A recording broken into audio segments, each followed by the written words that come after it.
Welcome to Richmond Lowdown. This program is being brought to you by Doris Ashbrook, Nordstrom. and we got some things to discuss today. We sort of started last week into some stuff about Richmond and the kind of town that we have had and the kind of people that we've had running it. And, you know, just when you think you have heard it all in Richmond and you think it doesn't get more, I don't know if corrupt is the word, but something, insider trading, whatever you want to call it. The same people seem to get the money all the time out of the town, and it's usually taxpayer money. And the taxpayers get very little for their tax dollars. But when you think you've really lived in a city that has no boundaries as to no rules, no good ideas, no future, schools are in trouble, crime is up, drugs are up, the city's being torn down, and that's seen as some sort of a beautification project here, and that's going to make things so much better. When you think it's really bad, you could live in Crystal, Texas. Doris, why don't you tell us a little bit about Crystal, Texas?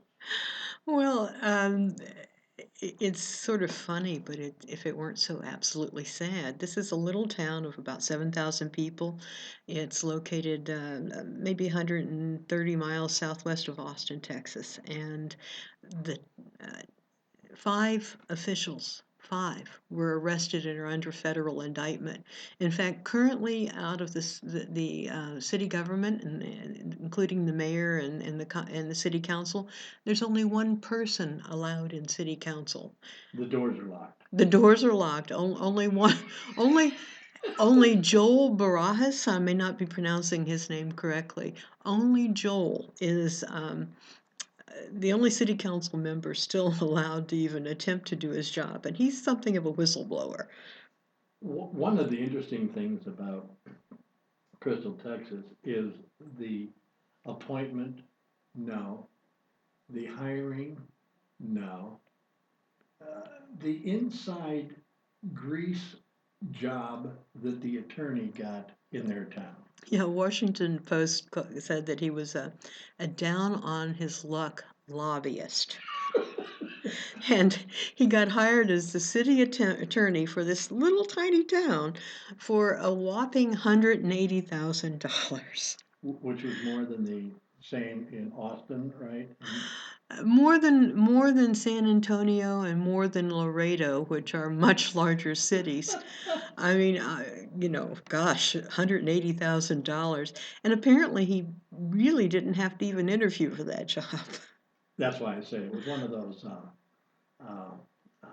windfall jobs that you get. Now, the thing that I have to wonder, what in the name was this guy lobbying for? He had to be lobbying for like cancer or something, you know? I have no idea, but I think it would be a worthy thing to research. And here's another really, I think, hysterical thing. Now he in December apparently some citizens in the town were really angry about how the town was being run, and there was a recall motion set in process for some of the elected officials, and I guess this Joel Barajas was sort of spearheading that. Anyway, at one meeting where the recall was going to be discussed, all of city council decided not to show up. So there's Joel and probably the public and 8 uniformed police officers.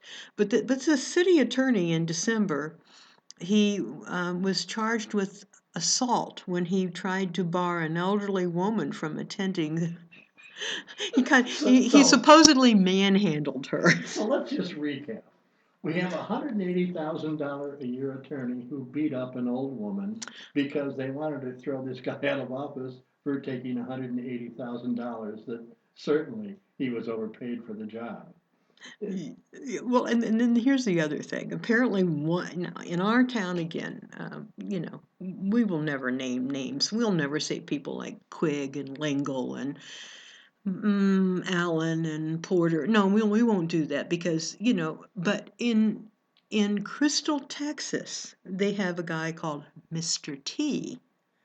And It's not the Mr. T that you're thinking no, of. not the TV personality and actor, but this Mr. T runs an illegal gambling den. And I believe he might be Vietnamese. I don't know. I think his name is. Hey, you know, I just thought of something. What? I maybe maybe there is a plan in this city that we hadn't thought of. Maybe they're going to turn the depot into a casino. Could that be? She looked at me as though I'm crazy. No. I'm just thinking of all the bingo parlors around town. You know, Maybe the mall to nowhere could I be a huge casino now. I don't currently drive. I ride the city bus, and that is an education in and of itself.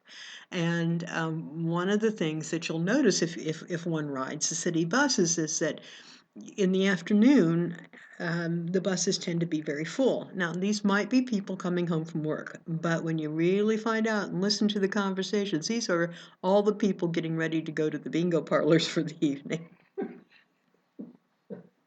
God bless them. You know, I, I guess the reason why we brought this up today is if you have followed anything about what's going on in politics, if you're like the two of us, you just sort of have given up. It's it's amazing what is happening to our political system in this country. The thing that is amazing to me is that the insiders, the people in the Beltway in Washington, all the guys that are telling you what the issues are, like being gay is something that we need to, I don't know, shoot people for, or that, you know, we need to crack down on more black people for dealing drugs, or whatever it is. Women using contraception. Oh, can't have that. Abortion Abortion can't can't have have that. that. No, no. And you know what? We're going to make sure that this year people say Merry Christmas. No. Come on, Don. Be PC. Happy holidays. No, Whatever holiday you celebrate. as Billy Joe would say down in Scum Hollow, it's Merry Christmas. That's what we're going to say. We want the baby Jesus. We want the baby Jesus. The, the baby Jesus. Oh, yeah. We want the baby Jesus in the little thing in the middle of town. So, and we're not making fun of this, but of all the issues that we have going on in this country, with no jobs, with a complete breakdown of Congress and the Senate, the President of the United States has one of three constitutional duties, and that is to appoint Supreme Court judges. Now, the Senate has a constitutional duty to vote on this, but no, Tooter the Turtle down in where's he from? Kentucky? Mitch the McConnell? We're not gonna vote. We're not gonna do it until we have a Republican president. Oh, gosh. Yeah. And that's the way things sort of work in this country today.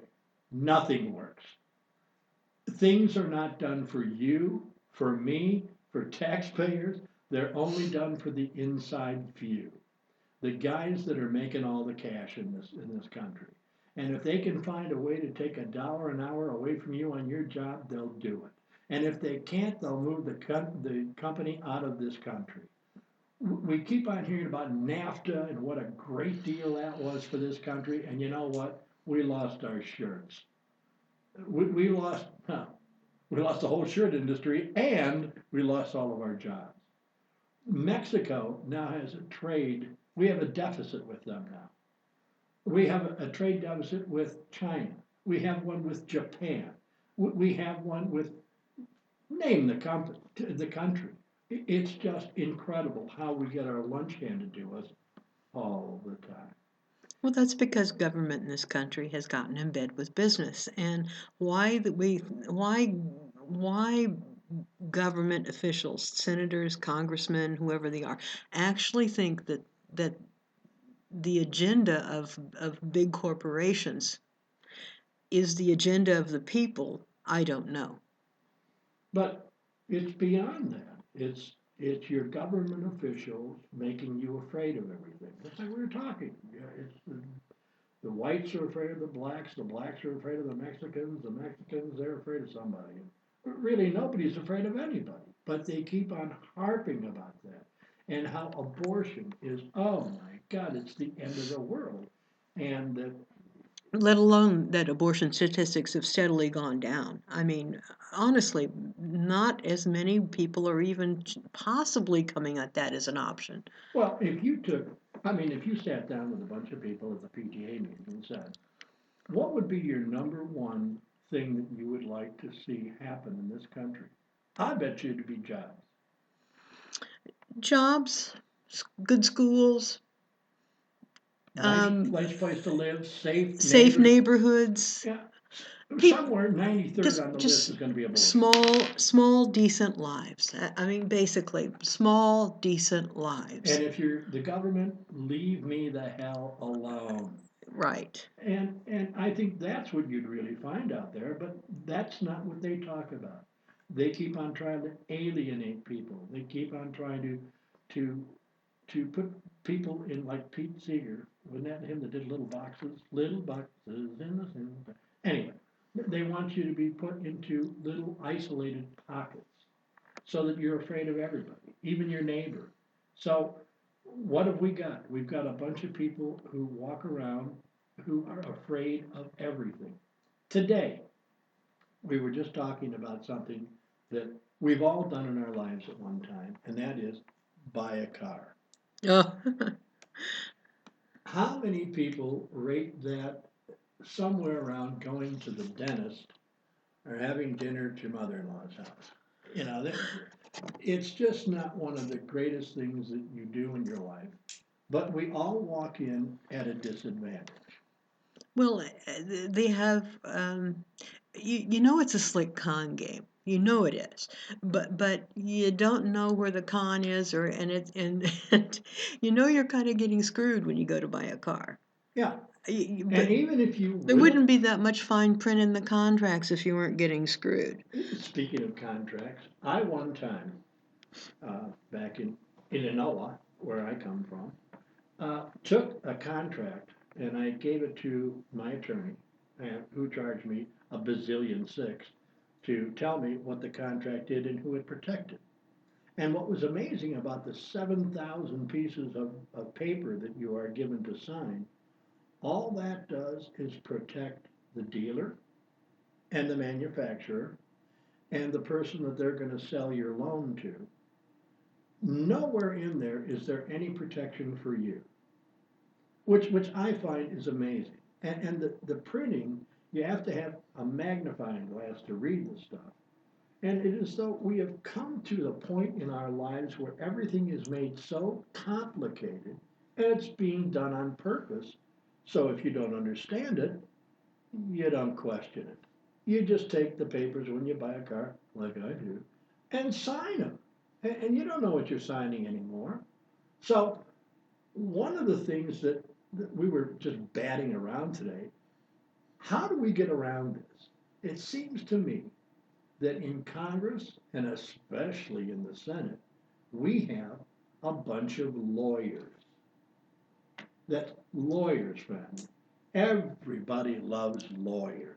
They're your favorite. Every joke that you heard in your life, 9 of the 10 of them are about lawyers going off of a cliff somewhere, and it's funny. So, Back in the '60s, we used to, constantly make jokes about come the revolution. And then come the revolution, all the lawyers will be up against the wall. Come the revolution. so lawyers are now in our government, and let me just think about this a minute. Their job is to create new laws. And the people that only can understand the new laws are other lawyers. That's sort of a closed loop, isn't it? Well, I'm going to do a little homely anecdote. Let's say that there's some kind of, need. a charity here in town or something, and it's Christmas time, and so you give them $20, and then you find out later on that the $20 you gave them to feed the poor or buy toys for a kid, that only two of that went for the purpose and the rest of it went for overhead. Meaning, We would be very angry. so the overhead normally is some guy that's running the thing. Oh, well, And they whatever. have to hire some really top-notch executive Right, who makes $58 million right. a year. But if that were to happen, and you found out that the money you gave out of the goodness of your heart or to accomplish a certain end did not get used for that purpose, you wouldn't be giving them money again. So now let's go back to what you were talking about with Congress and the laws. How many of the laws that we think get passed to do A also have tacked onto them B, D, F, G, Y, X, Z, and every other letter in the alphabet soup, so that when you really, if one could understand what they do, these laws have unanticipated consequences. Here's the classic example of that. We all fill out tax forms. Mm. That day is coming up just next month. So we all are duty bound under the penalty of being shot at sunrise of filling out these tax forms every year and making sure we give our fair share. Or uh, facing the IRS hit squad. Well, and that's what I wanted to talk about. So what happens every year is the IRS will purposely change the laws. Every year, they put out new laws. And they don't tell you what the new laws are. They make no announcement about the new laws, what they are. And it now becomes your job to figure out what the new laws are. I defy anyone who has to itemize to do their own taxes anymore. You can't. You got to be a Philadelphia lawyer to understand the forms and an accountant to understand how to fill it out. And even at that, you don't know if you're doing it right. And the nice thing is now you go to pay somebody to do your taxes, and if it goes all wrong, they're not liable for it. No, because that's another one of those small print forms that you signed. Yeah. So you're stuck, no matter how you look at it, for not understanding a government agency who comes after you for not paying your amount of taxes. And you know what I wonder? How many of the Mitt Romneys in the world pay any taxes?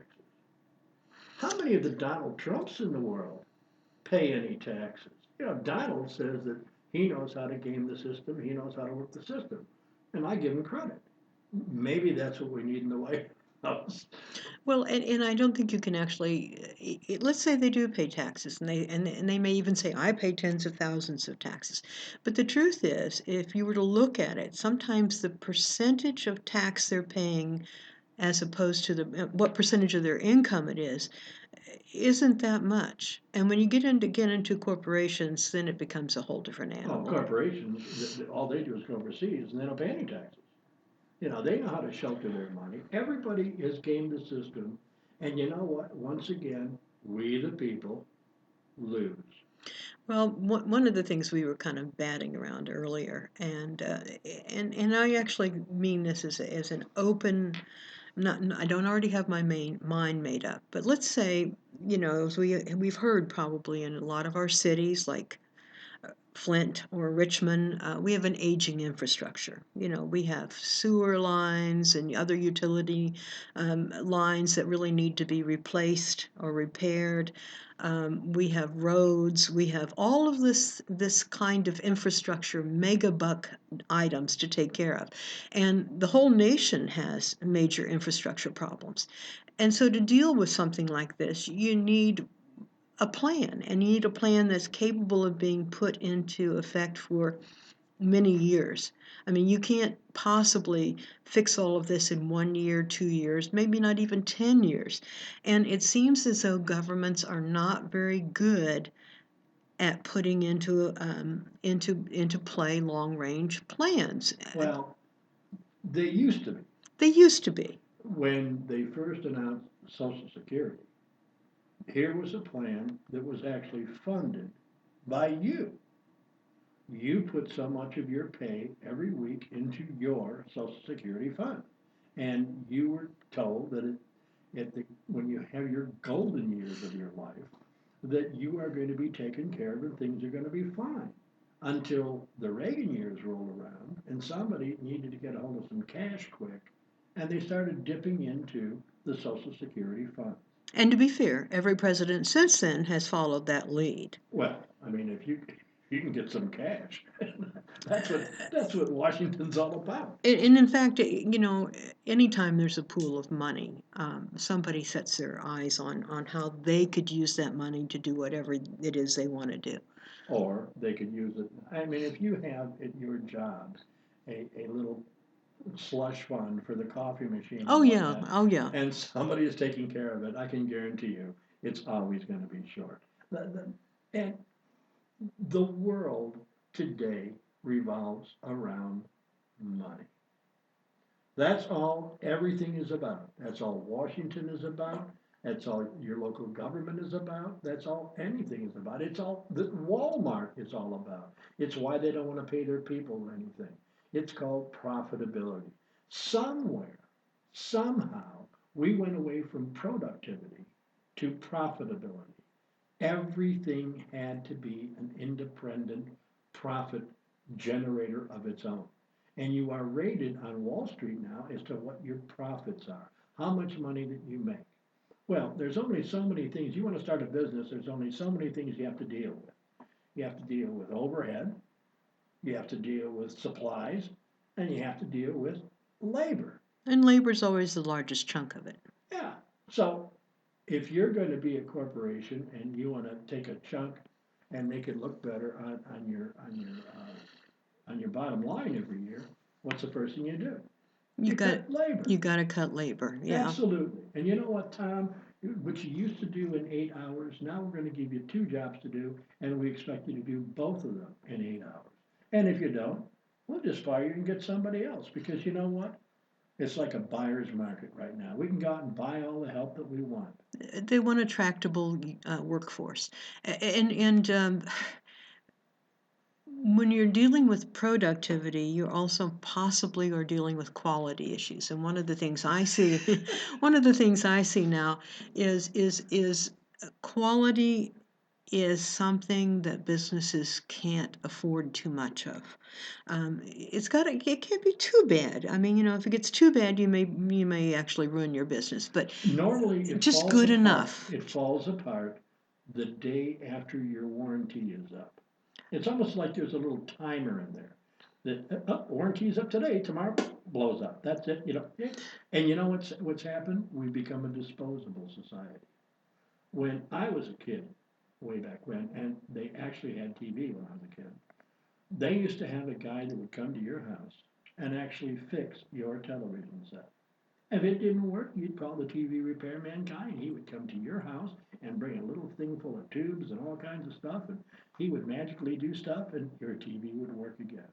And the TV was actually a piece of furniture. I mean, it was considered to be some.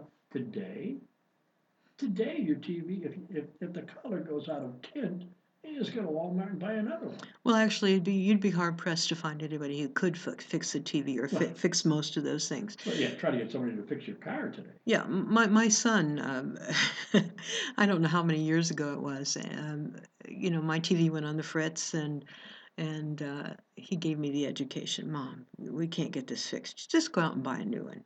Well, and that's it. We're the disposable society. How many times? How many times we've all been taught to wait in line and to be quiet.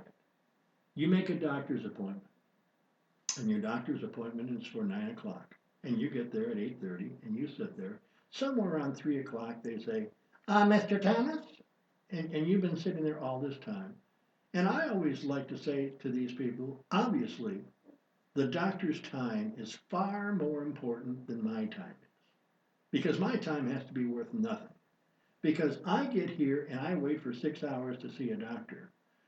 I think what I should do is wait 6 months to write him a check. It seems fair. I would think so.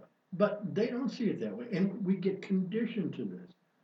I hate going to stores during Christmas, and I will tell you why. Because the lines become longer and longer and longer.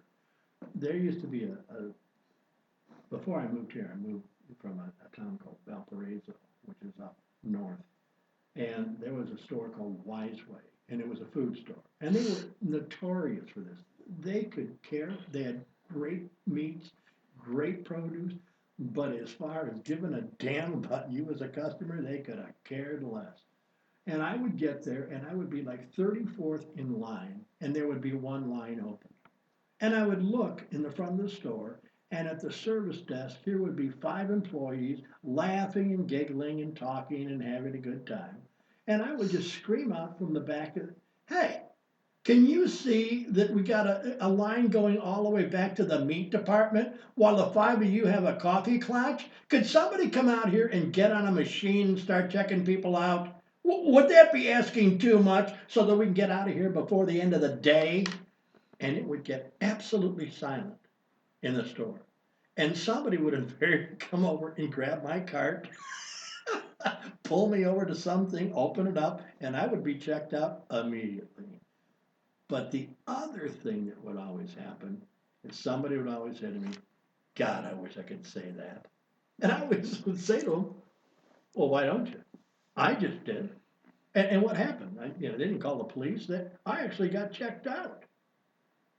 People need to be more responsible for what we do. We spend money in places, and it's almost as though you don't have any rights. You merely accept what you get, and if you don't like it, then you buy another one. Nobody stands by anything anymore. You buy a TV and it blows up. Well, we've had problems with those sets, and you didn't buy the additional warranty that you could have bought for $350, and that would have covered it. Well, what about the original warranty? Oh, well, that was up, when you walked out the door. Did you put it in the trunk of your car? That double voided it right there. You actually have to have it hand packed and delivered by a moving company in order to qualify. Everything has become so technical on everybody else's side, and we all lose all the time because we don't ask for anything anymore. We don't feel as though we have anything coming to us anymore. We don't demand service anymore. How many times in a restaurant has somebody come up and thrown the plate in front of you? Here. But on the other hand, you know, we often don't give good service anymore. Maybe I have a different way of looking at things, but I feel like, you're supposed to treat the person in front of you, whether it's your customer or your coworker, as though that person is the most important person on earth. I mean, do your jobs with some pride. At I least give them some respect. I used to tell people at the library, that if tomorrow my job was to clean the toilets, you give me a month and I'll be the best toilet cleaner that you've ever seen. Those restrooms would sparkle. Now, is that something I'm going to choose to do? That's I want to spend the rest of my life doing? No. But whatever job you're doing, have pride in yourself and do the job well. I had somebody threw a brick through my window, Oh no. and well, I think I knew who it I was. think Anyway, I called a local company in town, which will remain nameless, and they came out and they took the measurements from my window. And what I originally had to do was at 12 o'clock at night call a boarding service to come out, who charged me $250 to board up a window for a piece of plywood, which I thought was just amazing. Or maybe it was 150. I don't remember. It was a lot of money, whatever it was, to do nothing. And I had to beg him to come out and do it. This is in the early winter. It was cold, and the window's open. So anyway, the guy comes out to measure the window, and I said, when are we going to have this thing done? He said, I'll have it done by next week. And next week rolls around, didn't see him, didn't hear from him. Next week comes, I finally called him midweek, and I said, so what's the problem with the window? Well, this is thermal pain, it's this and that, and we've been waiting for the factory, and blah, blah, blah, blah, blah, blah, blah. And the guy comes out, and it turns out that he was the owner's son of the company, and his dad sold the business out 15 years ago or so, and he pretty much really runs the place because he knew everything there was about, putting windows in, and I guess that's a science as to how to do it. And they actually came out here and actually put the window in, and I was really happy with the job that he did. And they said, I got to be honest with you, the problem we're having is we can't hire anybody. I'm the only one that goes out and does this stuff. And I said, you don't have the money? He said, no, they got the money. We just can't find anybody to hire to do this job. And I said, well, that's got to be nuts. And he said, no. He said, this takes, you have to almost be an apprentice because every glass is different. Especially in Richmond, you've got a lot of these old homes with this kind of glass and that kind of glass and how you put it in and how you do thermal panes and how, it takes some time to learn what you're doing. And we'll put an ad in the paper and these young people come out and say, okay, how much does he make? Well, he makes $20 an hour or whatever it is. And they say, well, that's what I want to make. And they say, well, you don't know anything about installing windows. Well, I don't care if that's what the job calls for. I want $20 an hour. And when they say no, you have to start as an apprentice for $9 an hour. I'm not working for $9 an hour. No way. That's one of the problems that we have in this country. That we keep on complaining about all of the people who are immigrating into this country. They will work for $9 an hour because they need the money. Apparently this kid didn't and didn't want to invest in a future in glass putting upping. So, you know, we've got all these things in this mishmash of an economy that doesn't work anymore. We don't have any good paying jobs anymore. What is going to happen to our economy in the next 20 years? I can't look ahead and see that, but I can tell you right now that at the risk of sounding like a conservative old fogey, it really, it in some ways comes down to the beginning of it of taking personal responsibility. Now, I'm not at all not saying the system's not rigged, but just on the issue you were talking about, the laborer's worth is higher, but the work is worth doing if or don't do it at all. But I think it comes back to the same thing. I always feel, no matter what it is, I'm getting screwed. If they pass a new law, I'm getting screwed somewhere. If they're not willing to pay me a decent wage, I'm getting screwed. If they're not going to pay me any health benefits, I'm getting screwed. And it gets to the point after a while that companies, who are people, we must remember that, have taken away so much from the American worker thinking that we're going to just accept that forever. And up until last I knew, the American economy is the big generator for the world. We are the biggest consuming country in the world. And when you start taking money out of the consumer's pocket, you're going to have less money for the consumers to consume. Well, there was an article some time ago about how many people who worked at Walmart could not afford to shop at Walmart. As goes Walmart, so goes the country. We need to understand that, and I know you didn't mean it the way it came out because I know you were being ironic, but corporations and companies are not people. They are not people. They are corporations and companies. Citizens United, what a joke, what a travesty. That this fiction that was created over 100 years ago that corporations for legal purposes would be treated as people has become something that I don't think anybody ever intended. And if we want our democracy to survive, our republic to survive, it has to be overturned. But I guess the whole point of all of this is that it's not going to change until you change it. That's the only way things are ever going to change in Richmond. That's the only thing things are going to change in your schools. That's the only thing that's going to change things with your police department and feeling safe in your neighborhoods. We have to start demanding change. But because we've all been so isolated from one another, they've accomplished what they wanted to. One person isn't a movement. We have to learn to trust each other, communicate with each other, realize that we are all in it together. There is no you and I, there's only we. And want to tell you if you've got something on your mind or something you'd like to hear us discuss, You can always email us at this point in time at anastasisrichmond@gmail.com. And I think our time's about run up for this week. I know we're By kind the of way, leaving it there. next week, Billy Joe Holsom, General Billy Joe, is gonna take you through a tour From Scumville, our from sister Scum city? Hollow. He's gonna be here with somebody named Fran. Scum Hollow. I'm sorry, I got to get that right. Scum Hollow, our sister city. Scum Hollow. I don't know why I want to call it It's right Scumville. outside of Stink. Stink, Kentucky is right outside of Scum Hollow. At Stink, Kentucky. So is Scum Hollow in Kentucky? Well, it could be. But okay, Could be right on the border. You never know. well, I And wonder. we're not gonna tell you. I'm not sure Okay, this well, is. Stink, I'm not Kentucky. sure it's even in this dimension, but leave it to the fertile brain of Don. Okay, well, we'll have another one of these wonderful informative programs for you next week. Till then, see ya.